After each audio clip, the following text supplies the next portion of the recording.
Hello दोस्तों, कैसे हो आप सभी। उम्मीद करता हूँ कि आप सभी बहुत अच्छे होंगे। तो जैसे कि मैंने आप सभी से वादा किया था कि जब तक आपका मैथ का एग्ज़ाम ख़त्म नहीं हो जाता है तब तक मैं आपको हर रोज़ रेगुलर एक वीडियो मैथ का लेकर आऊँगा, जिसमें हम केवल इम्पोर्टेंट क्वेश्चन को सॉल्व करेंगे जो हमारे बोर्ड एग्जाम में आने का 95% चांस है कि यह प्रश्न हमारे बोर्ड एग्जाम में आएगा ही आएगा। तो इस बार भी मैं फिर से एक नए वीडियो लेकर आ गया हूं और इसमें केवल हम इंपॉर्टेंट क्वेश्चन को करेंगे और ये हमारा वीडियो नंबर 4 है। मैंने इसके पीछे 3 वीडियो बना दिया है। यदि आपने उस वीडियो को नहीं देखा है तो इस वीडियो के डिस्क्रिप्शन में उसका लिंक है, आप वहां पर जाकर देख सकते हैं। यदि आपको वो वीडियो नहीं मिलता है तो मेरे व्हाट्सएप नंबर पर मैसेज कर वो वीडियो मांग सकते हैं। तो आइए अब हम बिना देर किए इस क्लास को शुरू करते हैं। तो ये देखिए, सबसे पहला हमारा है जो सवाल है ये वेरी इंपॉर्टेंट है और हमारे बोर्ड एग्जाम में भी ये सवाल पूछा गया है। 2024 के बोर्ड एग्जाम में पूछा गया है। देखिए ये सवाल हमसे क्या कर रहा है, बहुत ही आसान है। थोड़ा सा बस आप समझ लेंगे तो ये आपको सवाल कितने नंबर दिलाएगा, 4 नंबर का ये सवाल आपके बोर्ड एग्जाम में आता है तो 4 नंबर आपको दिला देगा। देखिए हमसे क्या कह रहा है कि निम्नलिखित बारंबारता सारणी का माध्य ज्ञात कीजिए। सबसे पहले तो क्या कह रहा है कि हमको माध्य ज्ञात कीजिए। तो माध्य ज्ञात करने के लिए हमें इसका सूत्र मालूम होगा, तभी हम माध्य ज्ञात कर पाएंगे, क्योंकि हमें ये जो क्वेश्चन दिए गए इसमें हमें क्या करना है, माध्य ज्ञात करना है। तो सबसे पहले हम माध्य का सूत्र मालूम हो जाए कि माध्य का सूत्र क्या होता है। तो माध्य यहाँ पर मैं लिख रहा हूँ कि माध्य का सूत्र जो होता है क्या होता है,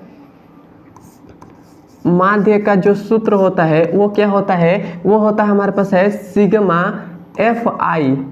क्या होता है, सिग्मा एफ आई और एक्स आई होता है और बटा में क्या होता है, सिग्मा एफ और आई होता है। ये हमारे पास माध्य निकालने का सूत्र होता है। तो इसमें सूत्र में आपको देखकर क्या आपको लग रहा है कि इसमें क्या ये जो हमारे पास दिया गया है, इस वर्ग अंतराल दिया है और बारंबारता दिया है, इसमें आपको देखकर ये सूत्र देखकर आपको क्या लग रहा है कि हमें किस चीज़ का मान हमें मिल जाए तो हम इस सूत्र में रखेंगे। आपको यहाँ पर देखकर आपको समझ में आ रहा होगा कि हमको केवल किस चीज़ का मान मिल जाए। एक तो मिल जाए कि एफ आई का मान मिल जाए और दूसरा एक्स आई का मान मिल जाए। यही 2 का मान मिल जाए। क्या जैसे ये जो हमारे पास एफ आई है, एक एफ आई का मान निकाल लीजिए और उसके बाद क्या निकाल लीजिए, एक्स आई का मान निकाल लीजिए।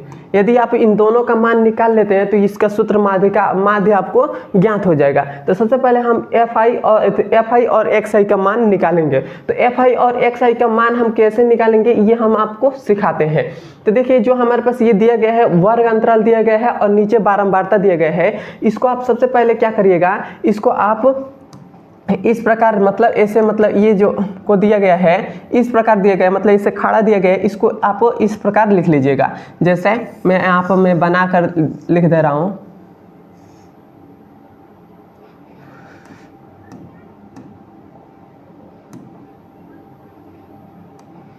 जैसे इस प्रकार दिया गया है और इसमें एक और हम लाइन खींच लेते हैं।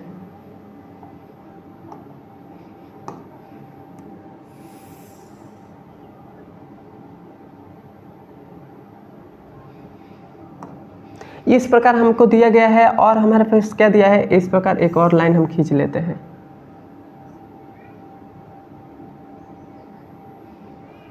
थोड़ा सा बस आपको ध्यान से समझना होगा। यहाँ पर हमको क्या दिया है, यहाँ पर हमको वर्ग अंतराल दिया है। क्या दिया है, वर्ग अंतराल। यहाँ पर अंतराल में लिख दे रहा हूँ। इधर क्या दिया है, हमको बारंबारता दे दिया गया है। वर्ग अंतराल हमको क्या दिया है, तो एक तो दिया है 0 से 2 दिया है। उसके बाद हमको क्या दिया है, और इसके नीचे हमारे पास क्या है, 1 है। और फिर से इसके बाद हमारे पास क्या दिया है, जिसके बाद हमको दिया है, उसके बाद हमको क्या दिया है, 2 से 4 दिया है। तो 2 से 4 हो गया और इसके नीचे क्या दिया है, 2 दिया है। तो ऐसे जिस प्रकार मैं बना रहा हूँ सेम, इसमें कोई भी रफ का काम नहीं है, ऐसे ही आपको एग्जाम में भी बनाना पड़ेगा। और उसके बाद क्या दिया है, 4 से 6 दिया है। तो 4 से 6 हो गया और ये हमारे पास 4 से 6 क्या दिया है, 6 दे दिया है। उसके बाद हमारे पास कितना है, उसके बाद हमारे पास 6 से 8 है। तो यहाँ पर हो गया 6 से 8 हो गया, वर्ग अंतराल दिया है। और बारंबारता कितना दिया है, 6 से 8 में 8 दे दिया है। तो ये हो गया 8 हो गया। उसके बाद हमारे पास क्या दिया है, उसके बाद हमारे पास वर्ग अंतराल 8 से 10 दिया है, तो ये हो गया 8 से 10 हो गया, और नीचे हमारे पास क्या दिया है, 3 दिया है, तो 3 हमारे पास हो गया, मतलब वर्ग अंतराल 3 दे दिया है। तो जब भी आपको ऐसा देगा, तो जब भी आपको माध्य ज्ञात करने के लिए कहेगा, तो आपको इस प्रकार एक सारणी बनाकर देगा। तो इस सारणी को पहले ऐसे खाड़ा बना लेंगे। जब आप खाड़ा बना लेंगे तो ये जो हमारे पास होता है, ये हमारे पास वर्ग अंतराल जो हमारे पास है, तो ये हमारे पास किसका मान होता है, तो ये हमारे पास एफ आई का मान होता है। किसका मान होता है, एफ आई का। जो हमारे पास बारंबारता ये दिया गया है, ये हमारे पास किसका मान होता है, एफ आई का मान होता है। अब हमें एक्स आई का मान निकालना होगा, तो यहाँ पर मैं एक्स आई का मान यहाँ पर मैं निकाल ले रहा हूँ। तो एक्स आई का मान हम कैसे निकालते हैं, तो एक्स आई का मान निकालने के लिए हम यहाँ पर एक्स आई लिख दे रहे हैं, और एक्स आई निकालने के लिए हम क्या करते हैं, ये जो हमारे पास वर्ग अंतराल दिया गया है 0 से 2, तो इन दोनों को जोड़ लेते हैं। 0 0 और प्लस हम क्या कर देंगे, 2 करेंगे, तो ये हमारे पास क्या आ जाएगा, 2 आ जाएगा। और 2 आ गया, जितना भी आएगा उसमें हम क्या करेंगे, 2 से भाग दे देंगे। तो जब 2 से भाग देंगे तो कितना कटेगा, एक बार 1 आएगा, तो ये हमारे पास क्या आ जाएगा, इसका मान हमारे पास एक्स आई का मान पहले वाला 1 आ जाएगा। उस प्रकार फिर से इसको भी हम करेंगे, 2 और 4 को जोड़ देंगे। क्या करेंगे, 2 + 4 को जोड़ेंगे तो ये कितना आ जाएगा, 6 आ जाएगा। 6 आ गया, तो अब इसमें भी हम 2 से भाग दे देंगे, तो ये कट बिट कर कितना आ जाएगा, 3 आ जाएगा। तो ये हमारे पास हो जाएगा 3 हो जाएगा। क्लियर है। उसी प्रकार 4 और 6 को जोड़ेंगे तो कितना आ जाएगा, 4 और 6 को जोड़ेंगे तो हमारे पास 10 आ जाएगा, और 10 में 2 से भाग दे देंगे तो हमारे पास क्या बचेगा, 5 बचेगा। तो यहाँ पर क्या आ जाएगा, 5 आ जाएगा। क्लियर है यहाँ तक। अब हम 8 को और 6 को जोड़ेंगे तो हमारे पास कितना आ जाएगा, 14 आ जाएगा। 14 में हम क्या करेंगे, 2 से हम जब भाग करेंगे तो ये हमारे पास कितना बचेगा, तो 2 से भाग करेंगे तो हमारे पास 7 आ जाएगा। तो यहाँ पर क्या हो जाएगा, 7 हो जाएगा। क्लियर है यहाँ तक। 10 और 8 को जोड़ेंगे तो कितना हो जाएगा, 18 हो जाएगा। तो ये हो गया 18। 18 में 2 से भाग दे देंगे तो कितना बार में कटेगा, 9 बार में कटेगा। तो ये हमारे पास क्या हो गया, 9 हो गया। क्लियर है यहाँ तक। तो मैं आशा करता हूँ कि आपको एक्स आई का मान निकालना समझ में आ गया होगा कि कैसे मैंने एक्स आई का मान ज्ञात किया है। देखिए, बस आपको एक्स आई का मान ज्ञात करने के लिए बस आपको क्या करना है, ये जो हमारे पास वर्ग अंतराल दिया गया होगा उन दोनों को जोड़ लेंगे, और जितना आएगा उसमें हम 2 से भाग दे देंगे, और जितना आएगा वो हमारे पहले का हो जाएगा। इसका भी वर्ग अंतराल है हमारे पास, मतलब दोनों को जोड़कर 2 से भाग दे देंगे, जितना आएगा वो हमारा हो जाएगा। तो क्लियर है यहाँ तक। एक्स आई का मान आपको ज्ञात हो गया। अब यहाँ पर देखिए, हमें तो एफ आई ज्ञात हो गया और एक्स आई ज्ञात हो गया। अब हमको क्या दिया है, गुणे में हमको क्या दिया है, ये जो हमारे पास एफ आई और गुणा एक्स आई दिया है, तो इन दोनों का गुणा दिया है। तो यहाँ पर हम क्या कर लेते हैं, यहाँ पर हम इन दोनों का गुणा कर लेते हैं। क्या करते हैं, गुणा कर लेते हैं। तो यहाँ पर क्या हो जाएगा, एफ आई और एक्स आई हो जाएगा, एक्स आई। तो एफ आई हमारे पास कितना है, 1 है, और एक्स आई हमारे पास कितना है, 1 है। मतलब इन दोनों को देखेंगे तो 1 का गुणा 1 में करेंगे तो क्या हो जाएगा, 1 आ जाएगा। तो 1 हो गया। उसके बाद 2 है, उसके बाद 3 है, तो इन दोनों का गुणा करेंगे तो क्या हो जाएगा, 6 आ जाएगा। तो 2 3 6 आ गया। क्लियर है यहाँ तक। उसके बाद हमारे पास क्या हो जाएगा, उसके बाद हमारे पास 5 6 30 हो जाएगा, तो 30 हो गया। उसके बाद रहता है 8 7 56 हो जाएगा, तो ये हो गया 56 हो गया। उसके बाद हमारे पास क्या हो जाएगा, 9 27 हो जाएगा, तो ये हमारे पास हो गया 27 हो गया। क्लियर है यहाँ तक। तो मैं आशा करता हूँ कि आपको समझ में आ गया होगा कि मैंने ये कैसे निकाला है। अब आप क्या करेंगे, अब हमको क्या कर रहा है, एफ आई और एक्स आई का मान हमें यहाँ पर लिखना है। तो इन सबको अब हम क्या करेंगे, जोड़ लेंगे। जो हमारे पास एफ आई और एक्स आई आया है, इन सबको हम ऐड करेंगे। तो यहाँ पर मैं ऐड करके लिख दे रहा हूँ। तो यहाँ पर ऐड करेंगे तो हमारे पास क्या आ जाएगा, तो यहाँ पर देखिए 1 है, उसके बाद 6 है, तो कितना हो गया, 7 हो गया।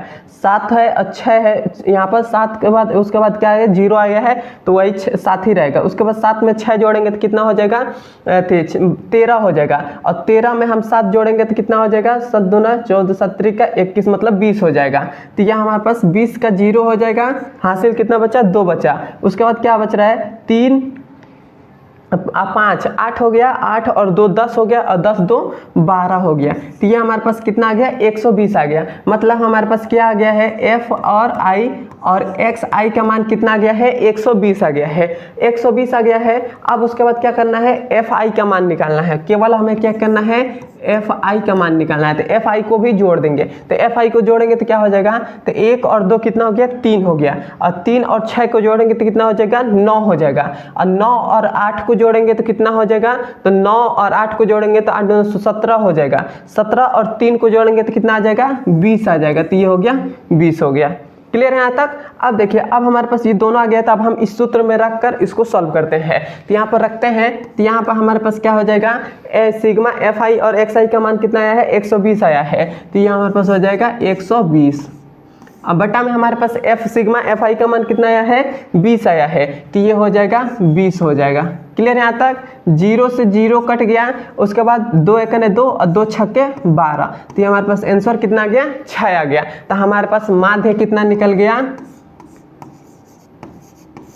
माध्य हमारे पास कितना निकल गया, 6 निकल गया, और यही हमारा आंसर हो जाएगा। मैं आशा करता हूं कि आपको समझ में आया होगा। कोई भी आपको प्रॉब्लम आती है तो आप मुझे कमेंट में बता सकते हैं कि ये चीज़ मुझे प्रॉब्लम है, मैं आपको उसका सॉल्यूशन जरूर निकालूंगा। और मतलब कोई भी सवाल भी नहीं समझ में आता है तो मुझे कमेंट में करिए कि सर मुझे सवाल समझ में नहीं आया है। मैं कोशिश करूँगा आपको, मतलब अगला वीडियो बनाऊँगा उसमें इंपॉर्टेंट क्वेश्चन कराऊंगा, तो मैं अपने तरफ से पूरी कोशिश करूँगा कि आपको वो सवाल समझ में आने लगे, और मैं मतलब खूब अच्छे तरीके से मैं आपको समझाऊंगा, मतलब खूब एकदम छोटी छोटी बात को मैं आपको समझा दूंगा। बस आपको सवाल को समझना है, बहुत थोड़ा सा मन लगाकर पढ़ाई करेंगे, मतलब थोड़ा सा ध्यान लगाकर इस वीडियो को समझेंगे, मतलब सवाल को समझेंगे, तो सवाल को समझ में आपको आ जाएगा। ऐसा नहीं है कि आपको सवाल समझ में नहीं आएगा। मैं आपको मतलब मैं अपने तरफ से पूरी कोशिश करता हूँ कि आपको कोई भी सवाल मैं पढ़ाऊँ तो आपको समझ में आ जाए। तो मैं आशा करता हूँ कि यहाँ पर माध्य मैंने कैसे निकाला ये आपको समझ में आ गया होगा। देखिए, मैं आपको फिर से एक बार बता दे रहा हूँ, जब भी आपको कहे माध्य ज्ञात करने के लिए, क्या कहे, जब भी आपको कहे माध्य ज्ञात करने के लिए, तो ये ऐसे साड़ेरी देगा तो उसको हम खाड़ा ऐसे बना लेंगे। तो ये हमने ऐसे पहले ये दोनों को खाड़ा बना लिया, तो ये जो हमारे पास बारंबारता जो रहेगा वो हमेशा क्या रहेगा, वो हमेशा एफ आई का मान रहेगा। क्या रहेगा, एफ आई का मान रहेगा। तो ये हमारे पास एफ आई का मान हमने यहाँ पर लिख दिया। उसके बाद एक एक्स आई का मान आप कैसे ज्ञात करेंगे, तो एक्स आई का मान ज्ञात करने के लिए ये जो हमारे पास वर्ग अंतराल है, तो वर्ग अंतराल हमारे पास क्या है, 0 से 2 है, तो इन दोनों को जोड़कर उसमें 2 से जितना भी आएगा उसमें 2 से हम भाग दे देंगे, जितना आएगा वो यहाँ पे लिख देंगे। फिर से इन दोनों को जोड़कर जितना भी आएगा उसमें हम 2 से भाग दे देंगे, और जितना आएगा उसको यहाँ पे लिख लेंगे। इसी प्रकार हमने सबको कर दिया। उसके बाद क्या करा था, उसके बाद हमारे पास मतलब जो हमारे पास सूत्र है, माध्य का सूत्र है, वह है सिग्मा एफ आई और एक्स आई। तो सिग्मा को तो छोड़ देते हैं, सिग्मा मतलब केवल ऐसे के लिए है, तो एफ आई और एक्स आई का हमें गुणा चाहिए। तो यहाँ पर हमने एफ आई और एक्स आई का गुणा कर दिया, तो एफ आई ये है और एक्स आई ये है, तो इन दोनों का हमने गुणा किया तो 1 आ गया। फिर से 3 और 2 का गुणा किया तो 6 आ गया। फिर से 6 का और 5 का गुणा किया तो मतलब 30 आ गया। इसी प्रकार मैंने सबका गुणा कर दिया, 30 प्रकार हमको मिल गया। और उसके बाद क्या करना था, इन सबको ऐड कर देना था, मतलब इन सबको ऐड करेंगे तो हमारे पास एफ आई और एक्स आई का मान ज्ञात हो जाएगा। उसके बाद फिर से जो हम एफ आई जो है इस सबको ज्ञात करेंगे तो एफ आई का मान निकल जाएगा, और ये दोनों मान निकल गए, यहाँ पर हमने रख दिया और आंसर हमारा आ गया। मैं आशा करता हूँ कि आपको समझ में आया होगा। अब हम चलते हैं इसके अगले नंबर वीडियो पर, और यहाँ तक समझ में आया है तो मुझे कमेंट में ज़रूर बताइएगा।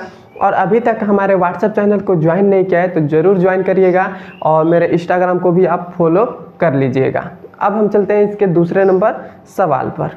यह हमारे पास दूसरा नंबर सवाल है। दूसरा नंबर सवाल हमसे देखिए क्या कह रहा है, कह रहा है कि चित्र में, मतलब ये जो हमको चित्र दिया गया है इसमें जो हमें क्या दिया है, एल एम जो है, एल और एम है, एल एम जो ये रेखा है वो समांतर किसके है, सी बी के, सी और बी के, मतलब इस रेखा के समांतर है, ये रेखा इस रेखा के समांतर है। और हमें कह रहा है कि एल एन है, मतलब एल और एन है, मतलब ये जो रेखा है वो समांतर किसके है, सी डी के, सी और डी के, मतलब इस रेखा के समांतर है।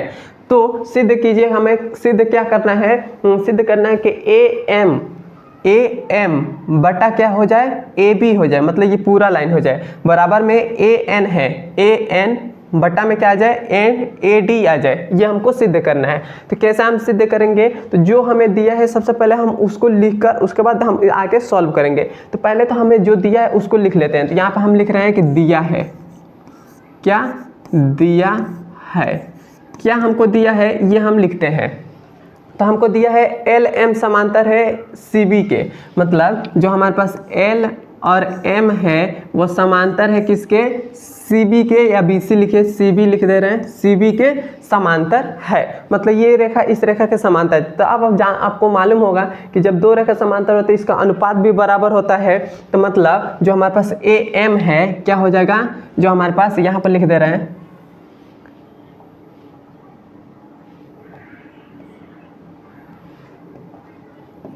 जो हमारे पास AM है क्या है, A और M है वो बटा किसके आ जाएगा, MB के बटा आ जाएगा, M और B के बटा आ जाएगा बराबर। उसके बाद क्या आ जाएगा, AL है वो बटा किसके आ जाएगा, LC के बटा आ जाएगा। तो यहाँ पर AL है वो बटा किसके आ जाएगा, LC के बटा आ जाएगा। कैसे, जब भी दो रेखा समांतर होती है इसका अनुपात बराबर होता है। मतलब जो हमारे पास AM है वो बटा किसका हो जाएगा, MB के हो जाएगा, और जो L है वो LC के बटा आ जाएगा। क्लियर है यहाँ तक।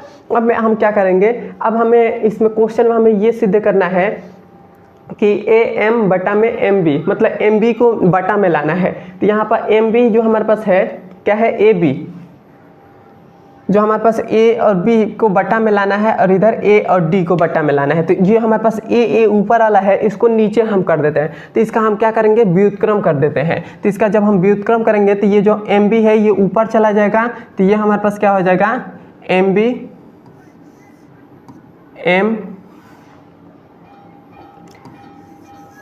MB ऊपर हो जाएगा और बटा क्या हो जाएगा, A और M हो जाएगा। तो A और M हो गया। इक्वल टू हमारे पास क्या आ जाएगा, ये भी ऊपर चला जाएगा तो LC हो जाएगा और बटा में क्या हो जाएगा, AL है नीचे आ जाएगा।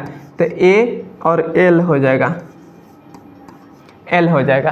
क्लियर है यहाँ तक। अब देखिए, अब इसके दोनों पक्षों में क्या करेंगे, एक एक आप जोड़ देंगे, या आप इतना ही रहने दीजिए, आप इतना रहने दीजिए। अब आप क्या करिएगा, अब हमको क्या दिया है, अब हमको ये दिया है समांतर। मतलब फिर से अब हमको क्या दिया है, यहाँ पर फिर से आप लिख सकते हैं दिया है, या आप दिया है नहीं लिखिए, आप ऐसे ही डायरेक्ट लिखिए कि जो हमें क्या दिया है, जो L और N है वो समांतर किसके दिया है, CD के समांतर दिया है, CD के समांतर दिया है। मतलब ये जो रेखा है इस रेखा का हमको समांतर दिया है। तो जब हमारे पास मतलब ये रेखा इस रेखा के समांतर है तो इसका भी अनुपात क्या हो जाएगा, अनुपात भी हमारे पास क्या हो जाएगा, बराबर हो जाएगा। तो हमारे पास AL है क्या हो जाएगा, A और L है वो बटा किसके आ जाएगा, LC के बटा आ जाएगा। क्लियर है। उसके बाद बराबर, उसके बाद जो हमारे पास A और N है वो बटा किसके आ जाएगा, ND के बटा आ जाएगा। तो N और D के बटा आ गया। क्लियर है यहाँ तक। अब हम इसको भी व्युत्क्रम कर देंगे। तो इसका जब व्युत्क्रम करेंगे तो LC है ऊपर चला जाएगा, तो ये हो जाएगा LC और बटा में क्या आ जाएगा, AL आ जाएगा। मतलब हम इसका व्युत्क्रम करते हैं तो ये पलट जाता है, ऊपर वाला नीचे वाला ऊपर चला जाता है, ऊपर वाला नीचे आ जाता है। तो ये हो गया, ये भी ऊपर चला जाएगा। तो ये हमारे पास ND हो गया और बटा में क्या हो जाएगा, A और N हो जाएगा। बस हमने इसका व्युत्क्रम कर लिया। अब हम इसे मान लेते हैं समीकरण नंबर 1, इसे मान लेते हैं समीकरण नंबर 2। हमने ये मान लिया। अब यहाँ पर थोड़ा सा ध्यान देंगे तो हमें इन दोनों समीकरण में कुछ हमको कॉमन दिखाई दे रहा है। मतलब दोनों समीकरण में कुछ हमको सेम चीज दिखाई दे रहा है। क्या दिखाई दे रहा है, LC यहाँ पर है बटा में AL है, LC यहाँ पर है बटा में AL है, दोनों में बराबर है। तो इन दोनों को हम क्या कर रहे हैं, एक ऐड कर रहे हैं। तो यहाँ पर हम लिखेंगे समीकरण 1 व समीकरण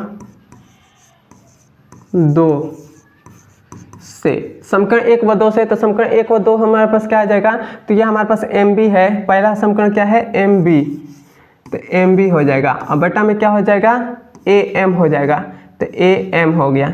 क्लियर है। इक्वल टू हमारे पास क्या है, LC है बटा में AL है, LC है बटा में AL है, तो ये कट जाएगा और क्या बचेगा, ये बचेगा ND और बटा में क्या हो जाएगा A और N हो जाएगा। तो AN हो गया। क्लियर है यहाँ तक।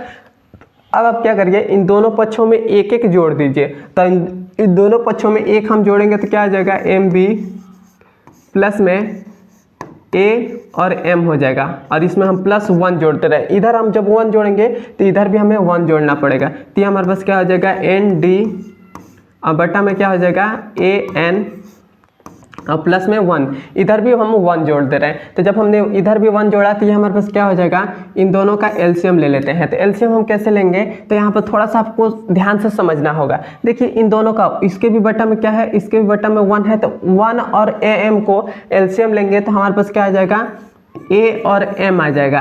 ए एम आ गया, ए एम से ए एम कटेगा कितनी बार में, एक बार में। एक जाकर ए एम बी में गुणा करेगा तो ये क्या हो जाएगा, एम और बी हो जाएगा।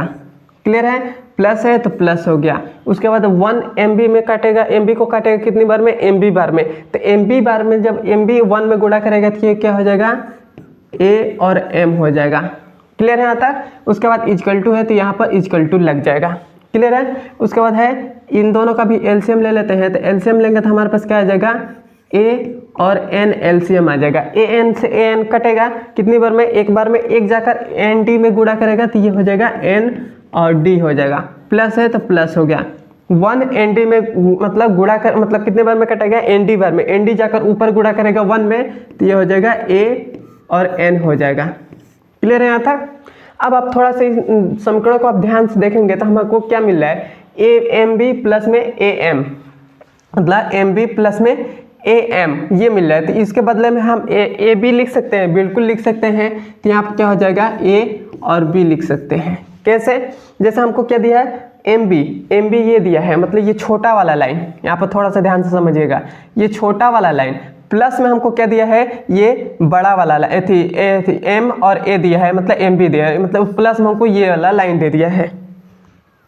क्या दिया है, ये वाला हमको लाइन दे दिया है। तो इन दोनों को जोड़कर क्या लिख सकते हैं, ए बी लिख सकते हैं। तो वही मैंने क्या लिख दिया, ए बी लिख दिया। अब बटा में हमारे पास क्या है, ए और एम है तो ए एम हो गया।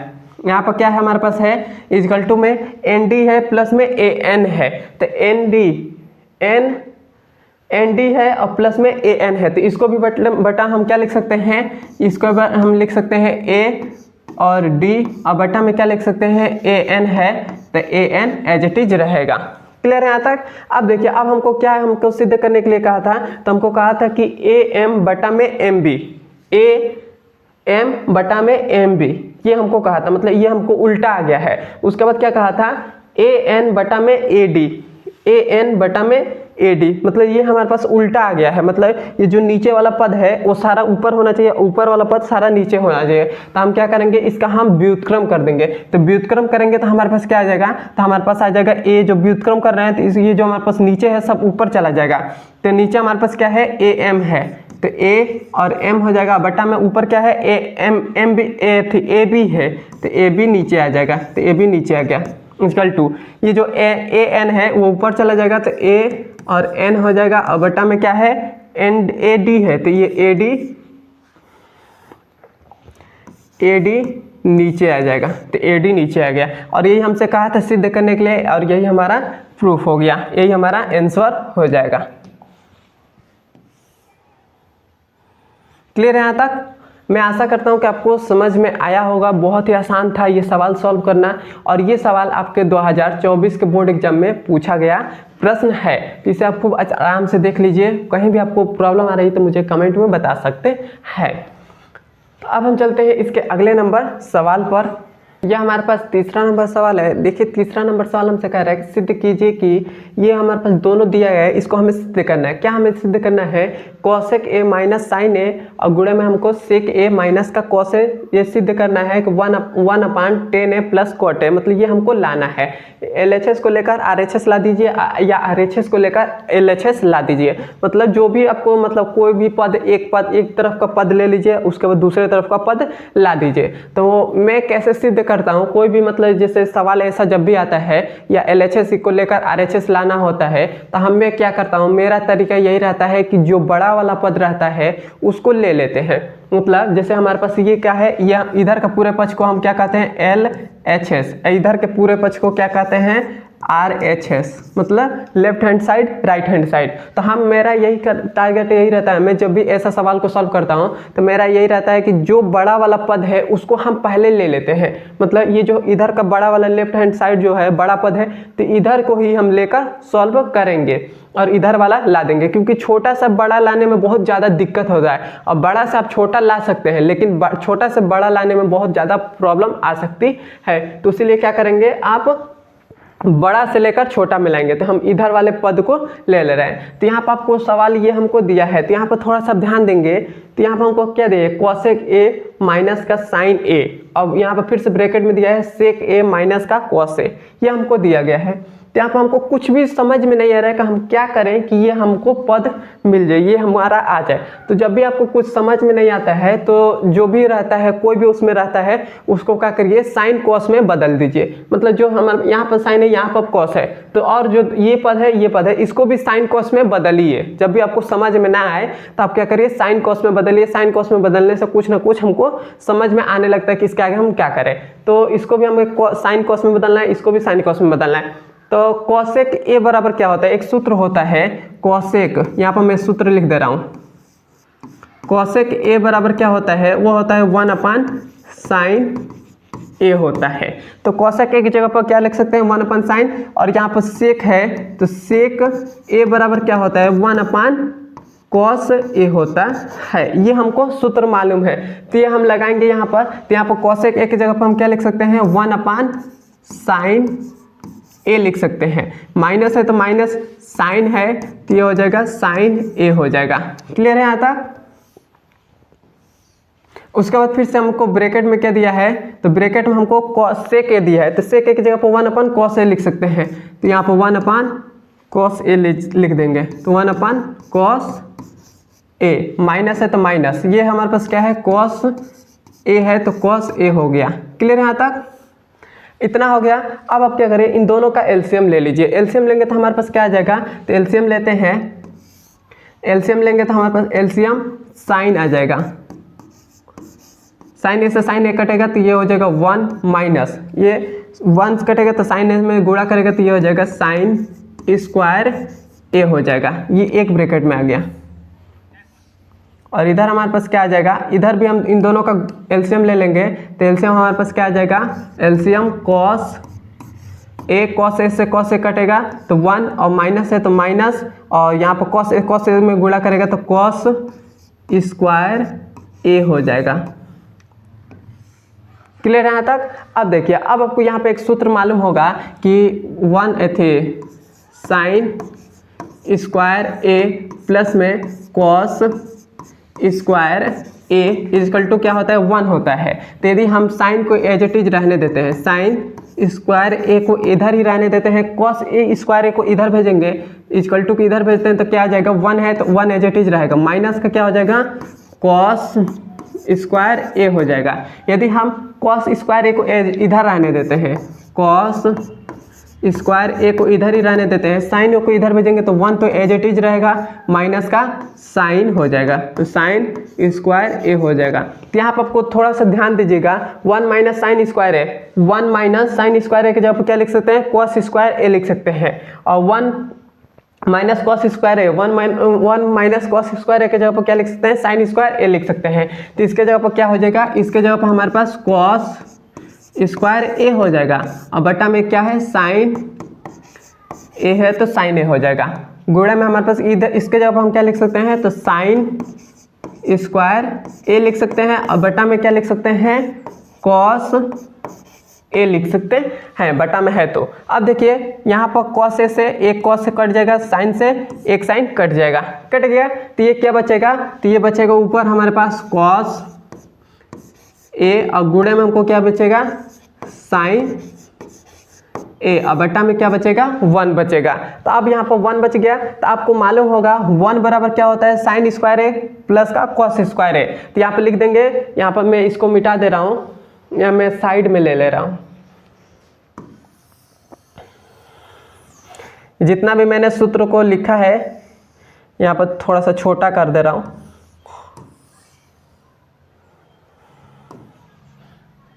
अब यहाँ पर हम लिखते हैं, तो यहाँ पर हमारे पास क्या हो जाएगा, ये हो जाएगा कॉस ए, और गुणे में क्या है, साइन ए, और बट्टा में क्या है, 1 है तो 1 बराबर क्या होता है, 1 बराबर यहाँ पर अभी हमने देखा था 1 बराबर साइन स्क्वायर है प्लस कॉस स्क्वायर है। तो ये हो जाएगा साइन स्क्वायर ए प्लस में कॉस स्क्वायर ए हो जाएगा। इतना हो गया। अब आप क्या करेंगे, अब आप इतना हमारे पास आ गया है। तो अब क्या करें, इसका हम उल्टा कर देते हैं। क्या करेंगे, उल्टा करेंगे।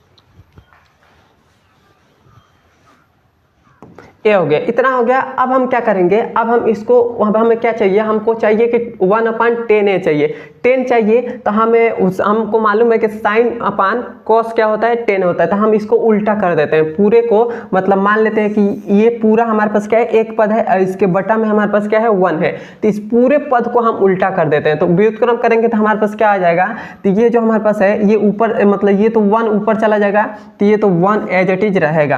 अब बटा में हमारे पास क्या आ जाएगा, ये जो साइन स्क्वायर है ये ऊपर चला जाएगा, मतलब यहाँ पर आ जाएगा।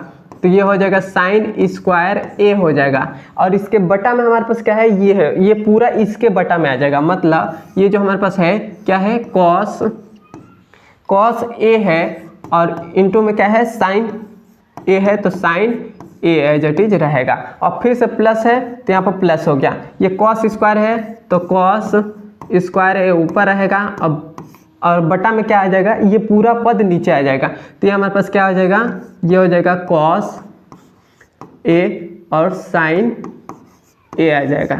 क्लियर है यहाँ तक। अब देखिए यहाँ पर एक साइन से एक साइन कट जाएगा, एक कॉस से एक कॉस कट जाएगा। तो ये क्या बचेगा, 1/, क्या बचेगा, ऊपर तो बचेगा साइन ए, और ये साइन कट गया तो क्या बचेगा, बटा में कॉस ए बचेगा। फिर से प्लस है तो प्लस हो गया, ऊपर क्या बचेगा,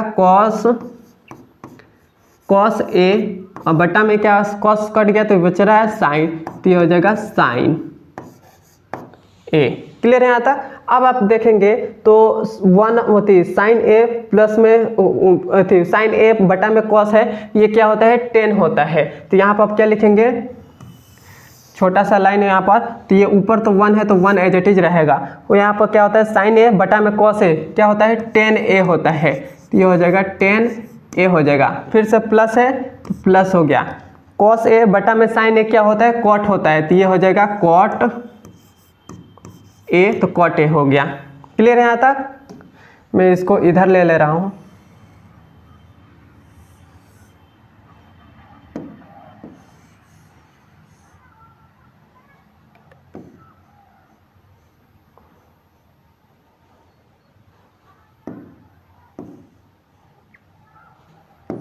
इतना हमारा हो गया, और यही हमें क्वेश्चन में कहा था सिद्ध करने के लिए, और यही हमारा सिद्ध हो गया। यहाँ पर ध्यान से देखेंगे तो ये हमारा सिद्ध हो गया।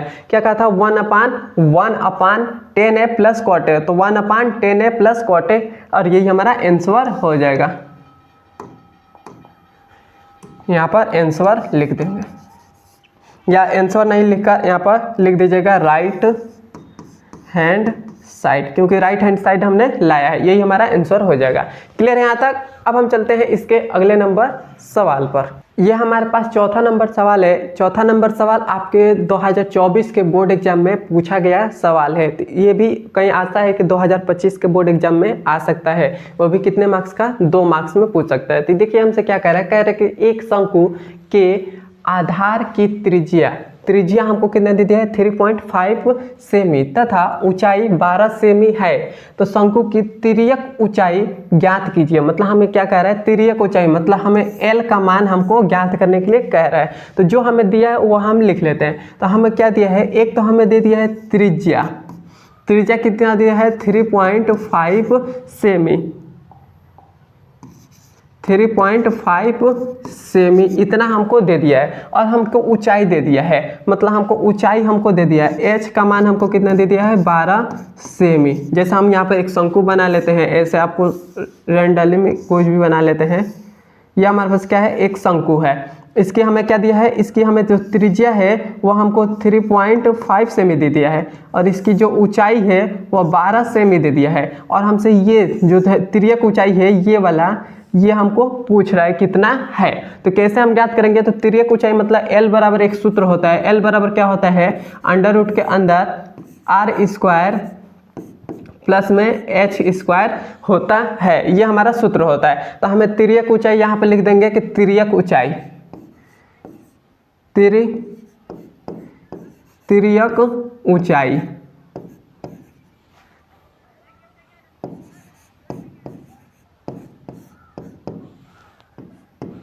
तिर्यक ऊंचाई, तो तिर्यक ऊंचाई L बराबर क्या होता है, L बराबर अंडर रूट का r स्क्वायर प्लस में h स्क्वायर होता है, तो h स्क्वायर।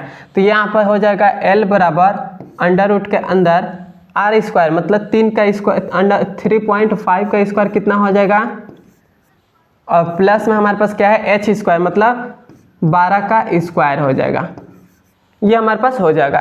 तो इसका जब हम स्क्वायर करेंगे तो ये हमारे पास स्क्वायर कितना आ जाएगा, ये हमारे पास आ जाएगा 5 का 25 और लगभग अंडर रूट का ये 12.25 आ जाएगा।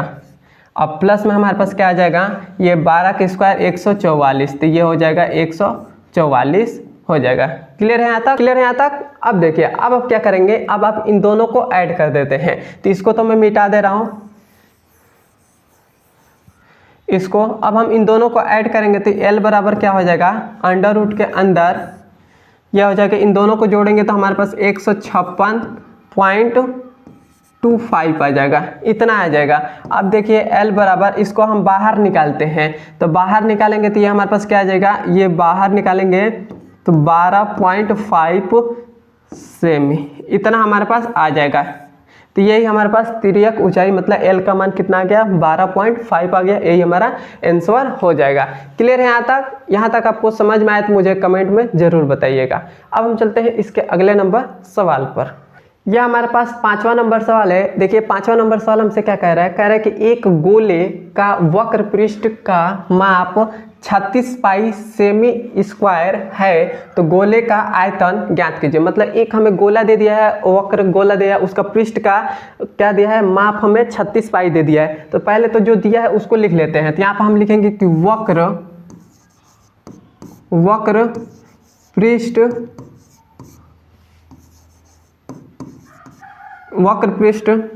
गोले का वक्र पृष्ठ हमको कितना दे दिया है, हमको यहाँ पर लिखेंगे गोले का वक्र पृष्ठ, गोले का वक्र पृष्ठ हमको कितना दे दिया है, गोले का वक्र पृष्ठ हमको 36 पाई दे दिया है, इतना हमको दे दिया है। उसके बाद गोले का वक्र पृष्ठ का क्षेत्रफल क्या होता है, वो होता है 4 पाई r स्क्वायर होता है। ये हमारे पास गोले का वक्र पृष्ठ का क्षेत्रफल होता है। ये हमको कितना दिया है, 36 पाई दे दिया है। तो पाई से पाई कट जाएगा और यहाँ पर 4 9 चौको 36, 9 बार में कटेगा, तो ये हमारे पास आ जाएगा r स्क्वायर बराबर क्या आ जाएगा, 9 आ जाएगा। स्क्वायर को इधर भेजेंगे तो ये हमारे पास क्या आ जाएगा, r बराबर अंडर रूट का 9 हो जाएगा। तो ये कितना आ जाएगा, 3 आ जाएगा। मतलब r का मान हमको कितना मिल गया, 3 मिल गया। मतलब हमारे पास त्रिज्या कितना आ गया, 3 आ गया है। अब हमें कह रहा है कि इसका आयतन ज्ञात करिए। तो आयतन ज्ञात करने के लिए तो यहाँ पे लिखेंगे गोले का आयतन, गोले का आयतन, गोले का आयतन v बराबर क्या हो जाएगा, गोले का आयतन का सूत्र क्या होता है, वो होता है 4/3 और पाई और r स्क्वायर, r स्क्वायर ने r क्यू होता है। ये हमारे पास होता है गोले का आयतन। तो यहाँ पर हमारे पास क्या हो जाएगा, 4/3 हो जाएगा। पाई का मान हम पाई तो एज इट इज रहने देते हैं। r का मान हमारे पास क्या आया है, 3 आया है, 3 का क्यू हो जाएगा। क्लियर है। तो ये हमारे पास क्या आ जाएगा, 4/3 और 3 का स्क्वायर करेंगे मतलब 3 कितनी बार है, 3 बार है। तो 3 गुणे 3 गुणे 3, तो यह हो गया 3 3 का 9, 9 3 27 हो जाएगा। तो ये हो गया 27। तो यहाँ पर गुणे में हम लिख दे रहे हैं 27 और पाई एज इट इज रहने देते हैं। 3 एक 3, 3 9 27 और 9 चौको 36, 9 चौको 36। पाई। तो यहाँ हमारे पास कितना आ गया, गोले का आयतन भी कितना आ गया, 36 पाई आ गया है और यही हमारा आंसर हो जाएगा। इतना हो गया। इसको आप सेमी क्यू लिख दीजिएगा यहाँ पर, सेमी क्यू। इतना हो गया। यहाँ तक आपको समझ में आया तो एक बार मुझे कमेंट में ज़रूर बताइएगा। कोई भी आपको प्रॉब्लम आती है तो मुझे कमेंट में बता दीजिए कि ये सर मुझे ये प्रॉब्लम है, मैं उसका सलूशन निकाल दूंगा। अब हम मिलते हैं इसके अगले नंबर वीडियो में। धन्यवाद।